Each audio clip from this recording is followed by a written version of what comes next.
Ito guys, kung paano mag-fill up. Ayan, fill up. Register din. Open the Chrome para mas mabilis dyan mag-register.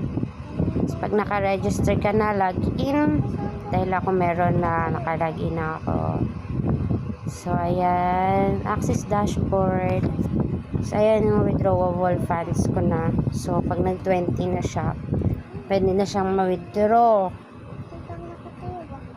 So, ayan. Mag-scroll yan dyan sa baba. Doon solve ng CAPTCHA. Ganun lang siya kasimple guys. Tapos ayan. So, doon solve CAPTCHA lang siya.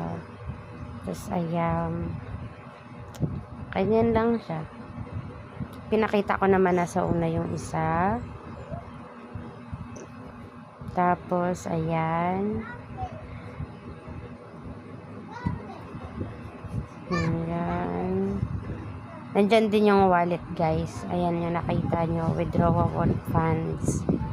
So, yan lang siya. Tapos yan, kung gusto nyo makita yung dashboard nyo, nandyan lahat sa gilid. Yung level nyo. So, ayan. Yan na yun.